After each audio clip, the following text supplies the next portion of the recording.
Have you ever just stopped and looked at the phone in your hand? I mean, really thought about the journey it's been on? It went from just making calls to basically running our entire digital lives. Well, today, we're going to trace that entire evolution, from the very beginning all the way to the futuristic dream of 6G. And we're going to do it through the lens of one country's huge ambition to lead the way. And that quote right there, it pretty much sums up the whole story. For so long, the game was about catching up to new technology. Now the mission is to be the one creating it. And that ambition is at the very heart of a major shift in the global tech world, and it all came into focus with one big announcement. And this is it. On that day, from Odisha, India's Prime Minister switched on a completely Swadeshi, or homegrown, 4G network for its state-owned provider BSNL. Now, this tech stack was developed by the Center for Development of Telematics, or CDOT, and let me tell you, this was so much more than a network upgrade, it was a declaration of technological independence. And we're talking about a huge scale here. This homegrown tech is now set to power more than 97,500 new mobile towers all across the country. And get this, they're all built to be ready for a 5G upgrade down the line. Of course, something this big needs some serious cash behind it. We're looking at a massive investment of over 60,000 crore rupees. That's around $7 billion US, all coming from the Digital Bharat Nidhi scheme. This isn't just a project, it's a full-on national mission. And it's not just about towers and tech. The impact on people is huge. The whole project is expected to create about 500,000 new jobs. So you're directly connecting this leap in technology to economic growth for people on the ground. Okay, so you might be thinking, why is building your own 4G tech such a big deal? Well, first, India now joins a very, very small club of countries that can do this. Think Sweden with Ericsson or South Korea with Samsung. But maybe even more important, it slashes the country's dependence on imports from a massive 80 to 90%. In a world where tech supply chains are shaky, having your own secure technology, well, that's not just about national pride. It's absolutely critical for national security. But look, to really get why this 4G launch is such a huge moment, we got to take a step back and look at how we even got here. The whole story of mobile tech is a series of incredible jumps forward, with a new generation popping up roughly every 10 years, and each one totally changed the world. So here's that journey in a nutshell. It all started back in the late 70s with 1G, just analog voice calls. Then the 90s hit with 2G, bringing us digital signals and, of course, texting. The 2000s gave us 3G, and suddenly the internet was in our pocket. And finally, the 2010s delivered 4G, which turned our phones into the high-speed streaming machines we can't imagine living without today.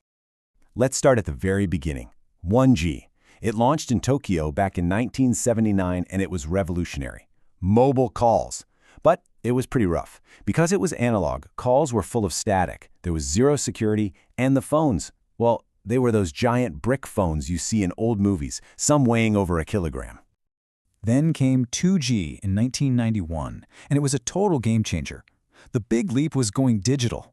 Calls were suddenly clearer, and for the very first time, they were encrypted. This is the generation that gave us the SIM card and, of course, the one thing that changed everything, the short message service, or SMS. Texting completely rewired how we communicate. 3G, which showed up in 2001, was all about one thing: data. Speeds got about 4 times faster, and that's when our phones stopped being just phones and started becoming windows to the internet. All of a sudden, we had email, GPS maps, and even early video calls right there in our hands. The smartphone was finally getting smart. And that brings us to 4G, which started rolling out around 2010. This was an all-IP network, which is a fancy way of saying everything. Your calls, videos, everything was now internet traffic. That, plus super low response times, is what made smooth HD video streaming possible, and it's what powered the entire app economy that runs our lives today. I mean, this table really puts it all into perspective. Just look at the jump in speed. We went from a crawl at 2.4 kilobits per second with 1G all the way up to a rocket ship at 100 megabits per second with 4G. Each generation wasn't just a little bit better, it was a total rethink of what you could do with a device in your pocket. All right, so that's the road so far. That's the history that got us here. But what about right now? And more importantly, what's coming next? Because we are smack in the middle of the 5G era, and believe it or not, the dream of 6G is already starting to take shape. So, 5G. It launched in India back in October 2022, and it's another massive leap. We're talking speeds that can hit 20 gigabits per second. But the real revolution with 5G isn't just speed, it's about latency and density. That sub 1 millisecond latency means no more annoying delays on video calls, and being able to support 1 million devices in a single square kilometer, that's what makes 5G the real engine for the Internet of Things, connecting everything from smart factories to self-driving cars. And if you think 5G sounds fast, just look at the goals for 6G. We're talking about a target speed of 1 terabit per second. That's not just a little faster, it's 100 times faster than 5G. And the latency will be so low it'll feel instantaneous. This isn't just an upgrade, it's a technology that could literally reshape reality as we know it. And this, right here, is where we circle back to India's big plan. The country isn't content with just catching up with a homegrown 4G network. Nope, it's already laying the groundwork to be a global leader in defining what 6G will even be. And it's all happening through the Bharat 6G project. The goal is simple, but it's incredibly bold. It was laid out in a vision document back in October 2023, and it states that India is going to design, develop, and deploy its own 6G services by the year 2030. That's a huge decade-long mission to get way ahead of the curve. And they've got a roadmap for this. It's basically a two-step plan. The first phase, which runs until 2025, is all about brainstorming, exploring ideas, and running tests. Then phase 2, from 2025 to 2030, is about taking the best of those ideas, turning them into real technology, creating Indian-owned patents, and getting it all ready for the world. So what could we actually do with this kind of power?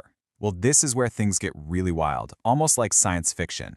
Think about entire factories being controlled from thousands of miles away using perfect digital copies, or having holographic video calls that feel so real it's like the other person is right there in the room with you. And maybe, just maybe, even brain-computer interfaces. This is the kind of world 6G is supposed to make possible.